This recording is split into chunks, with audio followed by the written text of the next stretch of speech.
गायत्री मंत्र का जप करते हैं तो निश्चित रूप से कोई भी भूत प्रेत आदि व्याधि आपके सभी भटकेगी भी नहीं। लगना तो दूर की बात है, दूर हो जाएगी वहीं से। इसलिए यज्ञोपवीत अवश्य धारण करना चाहिए। लेकिन तीनों ने छोड़ दिया, ब्राह्मणों ने भी छोड़ा, बनियाओं ने भी छोड़ा और क्षत्रियों ने भी छोड़ दिया।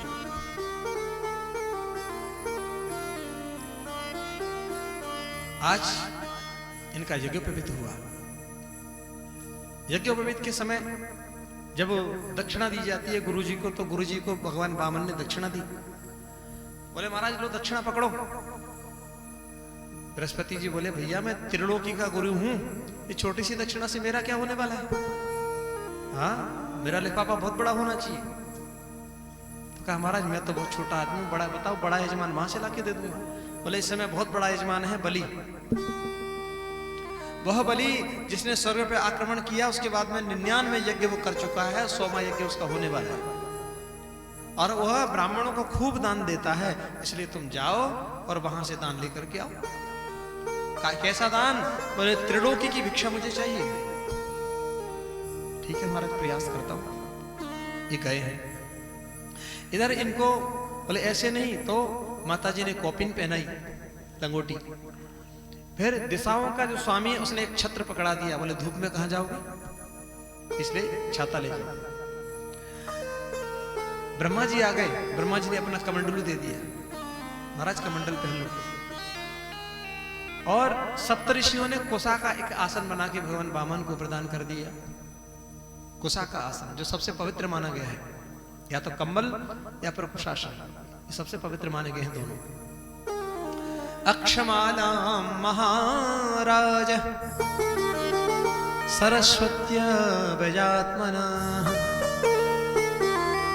मां सरस्वती आ गई। अक्षमाला रुद्राक्ष की माला भगवान के हाथ में दे दी। महाराज ये माला जपो। इतने में भिक्षा मांगने गए तो सबसे पहले सामने भगवती उमा पार्वती मिल गई। माताजी भिक्षा प्रदान करो। तो भिक्षाम भगवती साक्षात दुमादादंबिका सती। उन्होंने भिक्षा प्रदान करी। लो कमंडल में भिक्षा लेके जाओ। कहां जाना है? बोले सीधे अब हम बलि महाराज के यहां जाते हैं। दोपहर का समय था। बलि महाराज के पास पहुंचे। बलि का जो यज्ञ चल रहा है, लेकिन यज्ञ का कुछ देर में विश्राम होने वाला है। लेकिन बलि महाराज स्वाहा स्वाहा कर तो रहे थे। सामने से दिव्य प्रकाश को जब देखा तो गुरुजी से बोले गुरुदेव मुझे लगता है मेरी इस यज्ञ को पावन करने के लिए भगवान सूर्य आ रहे हैं। बोले नहीं महाराज। बोले सूर्य नहीं तो चंद्रमा तो अवश्य होंगे। बोले नहीं भैया, ना ये सूर्य है ना ये चंद्रमा है, तो ये कोई ब्राह्मण है जिसकी तपस्या का इतना तेज है। अच्छा इतनी तपस्या का तेज? बोले हाँ। तब तक भगवान और नजदीक आ गए। अब बलि महाराज का मन बिल्कुल भी नहीं यज्ञ करने में।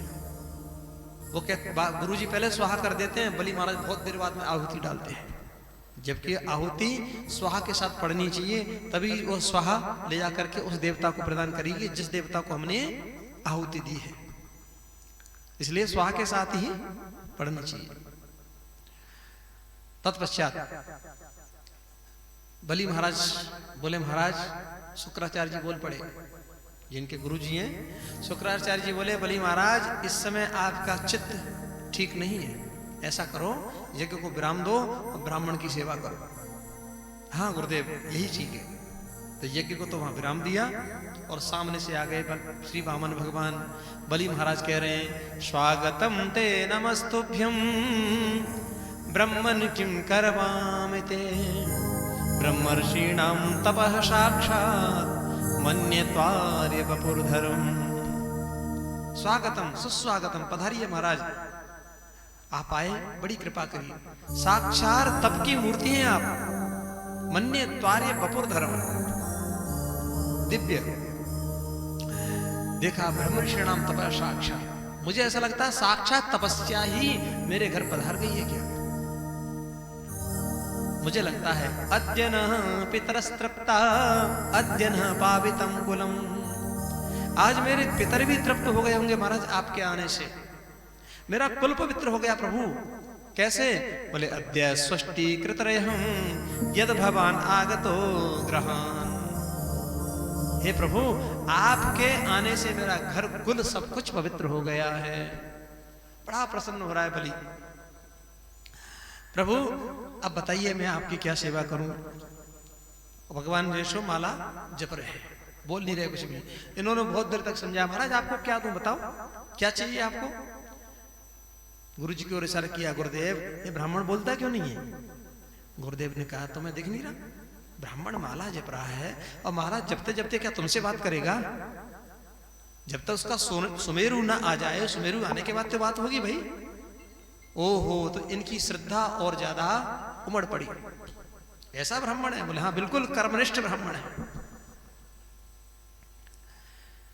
तत्पश्चात इन्होंने अपनी माला उठाई, नेत्रों से लगाई। हाँ तो आप क्या कह रहे थे श्रीमान, अब बोलिए। बोले प्रभु आप आए हैं, बड़ी कृपा की है, बताओ मैं आपकी क्या सेवा कर सकता हूं? बोले मुझे तो कोई आवश्यकता नहीं है, मुझे कुछ भी आवश्यकता नहीं है। क्यों? बोले धूप से और बरसात से बचाता है मेरा छाता, मैं इसमें आनंद से रहता हूं। रही भूख की बात, तो कोई भी वृक्ष इतने सारे हैं, किसी का फल खा लिया पेट भर गया।